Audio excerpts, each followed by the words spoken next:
So the last topic in financial statement fraud is prevention of financial statement fraud. How financial statement fraud can be prevented? To understand the prevention of financial statement fraud, I would again like to take you back to the fraud triangle that we discussed in the earlier sessions. The fraud triangle had three legs, that is pressure or motivation, opportunity and rationalization. Now to prevent the financial statement frauds, we have to check these three legs of the fraud triangles. The first leg that we checked was pressure. So how to prevent financial statement fraud? The simple answer is to reduce the pressure or to reduce the motivation to commit the fraud.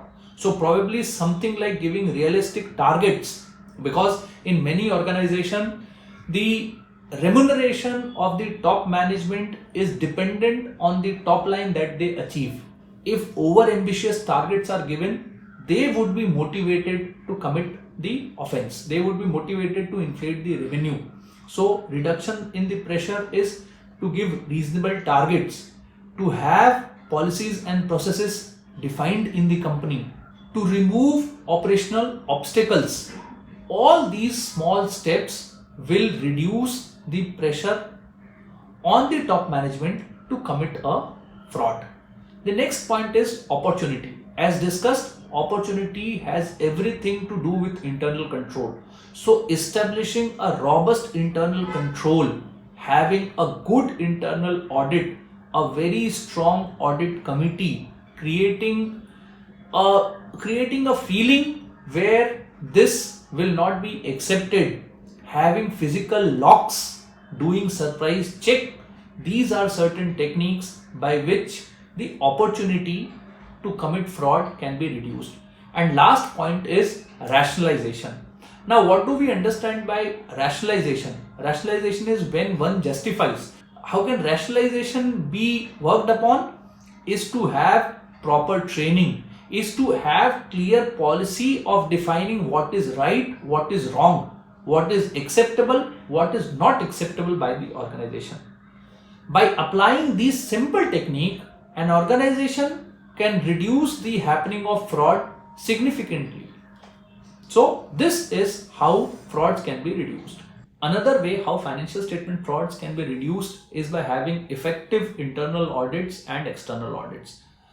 In almost all jurisdiction, for large organization, for organization crossing a particular threshold, they are mandated to get their books of accounts audited by external auditors. These external auditors should be independent, they should be transparent, and there should not be any conflict of interest. Independence is the key in case of external audit. Though the mandate in external audit is not to find fraud, they are giving a true and fair view, but finding material misstatement, finding large amount of fraud definitely comes in their purview. So they will be responsible to find frauds which have pervasive impact in the organization. Now, coming to the internal auditors. Internal auditors are internal to the organization. They check almost each transaction, or they have a large sample. They work with the company on a daily basis. So the responsibility on the internal audit increases manifold. In fact, the survey that we have seen in RTTN, first is whistleblower, second is internal audit, then comes management review. So the role of internal auditor is very important. The internal auditor are supposed to be independent, impartial, and report directly to the audit committee, so there's no conflict in reporting. Internal audit is the second line of defense in the organization to prevent frauds. So internal audit is equally important to prevent fraud. Prevention of frauds that we have discussed: first, reducing the pressure, reducing the opportunity, creating an ethical culture, having robust internal audit, and having very strong external audit. These factors will help the company to prevent fraud.